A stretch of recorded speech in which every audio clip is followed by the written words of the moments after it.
आज तो मोदी जी के नेतृत्व में भारत दुनिया की एक ताकत बन रहा है, सुरक्षा का बेहतर माहौल मिल रहा है, कांवड़ यात्रा भी चल रही है, सुरक्षा का कोई इश्यू नहीं है,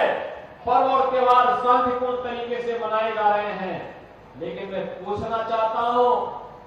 जिन लोगों ने झूठ बोल करके आपके सामने आकर के तमाम बातें कही थी, 1 लाख रुपए का बॉन्ड भरवाया था, क्या हुआ उस 1 लाख रुपए का?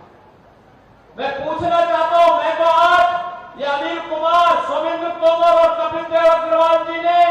यहाँ की भाजपा और लोकदल की टीम ने जो प्रस्ताव विकास के भेजे थे और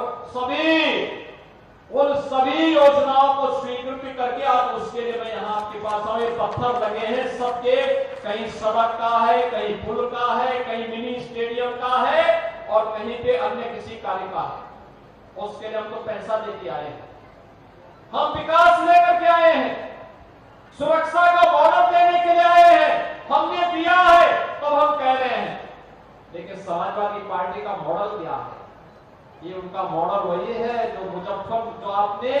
अभी कन्नौज में नवाब ब्रांड देखा है, वो देखा नहीं उनके पार्टी का एक नेता कैसे वहां पर वहां की बेटी के साथ किस प्रकार का व्यवहार कर रहा है, कैसे वहां उनकी पार्टी का नेता मोइन खान अयोध्या में एक निषाद बेटी के साथ किस प्रकार का व्यवहार करता है और कैसे इनके द्वारा लखनऊ में, इनके नेताओं के द्वारा लखनऊ में एक बेटी के साथ दुर्व्यवहार करने का दुस्साहस किया जाता है और जब उस पर कार्रवाई होती है तो समाजवादी पार्टी के मुखिया बड़ी बेशर्मी के साथ उन दुष्कर्मियों के साथ खड़े होते हुए दिखाई देते हैं। बहनों और भाइयों, जो समाज अपनी बेटी और अपनी बहनों की रक्षा नहीं कर सकता उसका कोई भविष्य नहीं होता है और इसीलिए तो हम लोग आए हैं। बेटी भी सुरक्षित रहेगी और व्यापारी का सम्मान भी होगा, कोई उस पर आंच नहीं आने दी जाएगी, कोई आंच नहीं आने दी जाएगी। और मैंने जो पहले भी कहा था कि बेटी की सुरक्षा के साथ कोई खिलवाड़ करेगा तो अगले चौराहे पर उसका इंतजार कोई यमराज ही करना होगा, उसके अलावा कोई उसका दूसरा चारा नहीं होगा। बहनों भाइयों, हमने 2 वर्ष का लक्ष्य रखा है,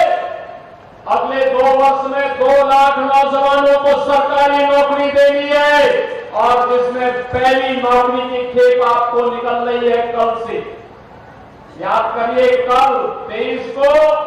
24 को, 25 अगस्त को, फिर 30 और 31 अगस्त को हम लोग 60,000 से अधिक पुलिस कार्मिकों की भर्ती करने जा रहे हैं और मैं आप सभी नौजवानों से कहूंगा, इस भर्ती की प्रक्रिया में भाग लीजिए। कोई माई का लाल आपकी योग्यता पर प्रश्न नहीं खड़ा कर पाएगा, अगर किसी ने खड़ा किया तो उसके लिए उत्तर प्रदेश सरकार ने जेल के रास्ते खोले हुए हैं।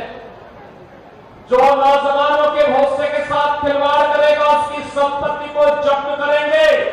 और उस संपत्ति को गरीबों में बांटने का कार्य भी करने का कार्य हमारी सरकार करने जा रही है। बहनों भाइयों,